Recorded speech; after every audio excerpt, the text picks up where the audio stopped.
What is Druidry? What does it mean to be a Druid? Especially in today's time. Most people, when they think of Druidry and Druids, they think of an ancient religion. People from, hundreds and thousands of years ago. I mean, we're talking back in Gaul and Ireland and Britain, maybe back all the way to the 500 BCE, back when the Celts first came into Britain. I mean, when you hear the word Druid, you think of something old, something ancient, something that's dead and gone. But Druidry is still alive today. It's still practiced by many, and it's something that can enrich and inspire people. So what is Druidry, or Druidism, as some people will call it? Druidry is different to many people, and of course many people might say, well, how can you be a Druid if they're gone? And how can it be different to other people? Is it not just one thing? If you think about Christianity, for example, you will have different denominations and schools of thought and different churches and people's different takes on it.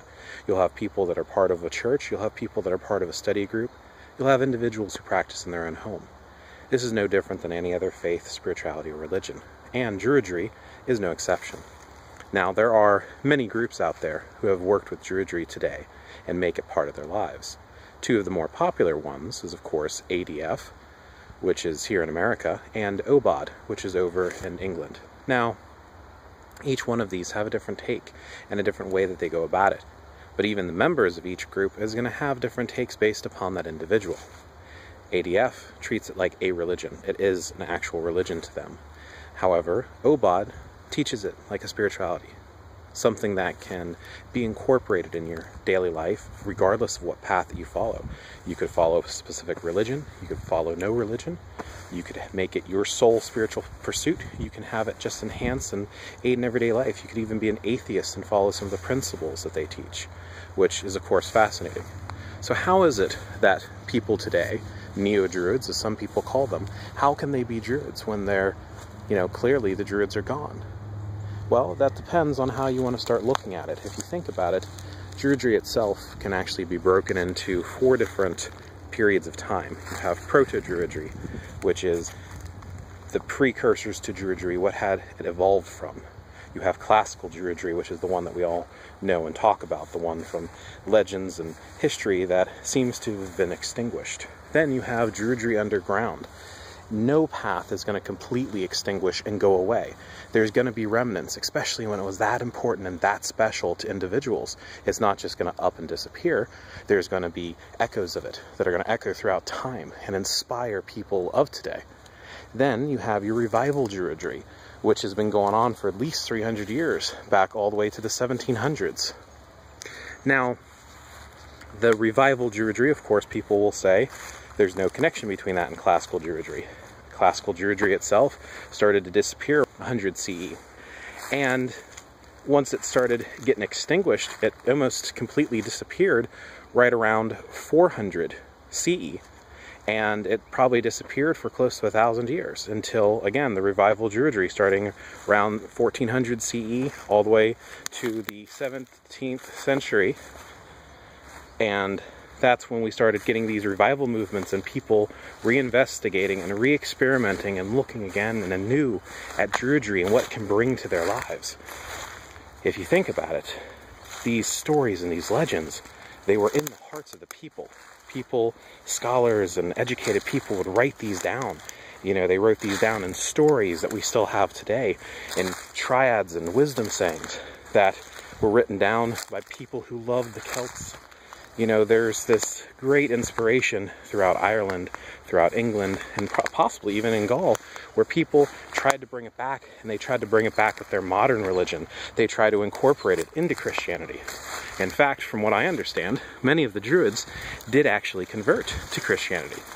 Now, not all of them did, and many of their practices, you can see their echoes and remnants in today's society, and the way that we do things today in those nations, and of course, even here in America, all around the world, people are still inspired by their legends, by their story and history, and picking up garbage people leave in the woods. But it's still alive today. There are echoes of the past, and what was it that first originated and inspired people? What was it that first taught, the first Druids, what made them so special. And this applies to any faith, any spirituality, any religion.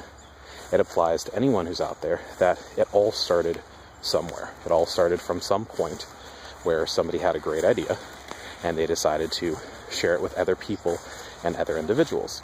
And these people, of course, developed it, they evolved it, and put their own spin on things. They made it their own. They made it something unique to themselves.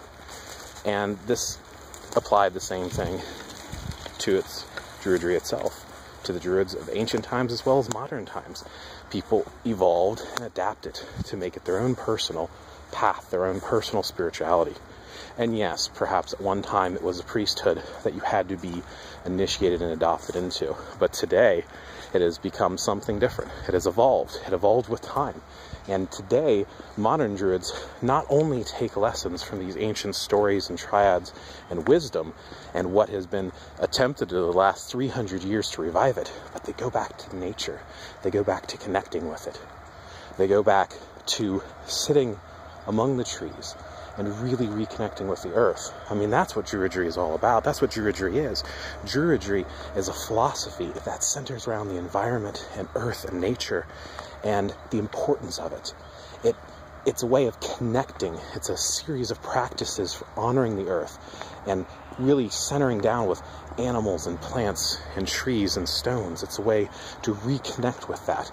Because, let's face it, we used to live among them, and people don't always go out and connect anymore. It brings about a sense of healing and rejuvenation for the individual by having this teaching and this connection and this philosophy with life. It helps to heal and mend the soul. It is a journey, these different rituals and rites and ceremonies to mark occasions as someone goes through life and develops themselves. You know, it's something that will open us up to other realities, that will allow us to see the other worlds, to see the spirit within all things. It's something that will bring about a development of the self, to develop your own personal skills of intuition and being able to see and connect. And it brings magic, a magic to bring forth manifestations of your own imagination and to really see yourself as you exist in this great web of life, that you are part of it and not separate from it. So, Druidry, what is it? Different to each person, but I think at its core and at its root, there is something common that is shared. Just like all of the trees, they might be separate, but their roots are sharing the exact same soil, the branches, the same air, they suck up the same water, and they create the same shade. The entire forest is a forest of individual trees. And it can be different names, and it can be different paths, and it can be shrubs versus trees versus plants versus stones, but it's all the forest together, and we are all connected. Thank you for listening, and I hope you enjoyed this video. Maybe I'll have a few more to come.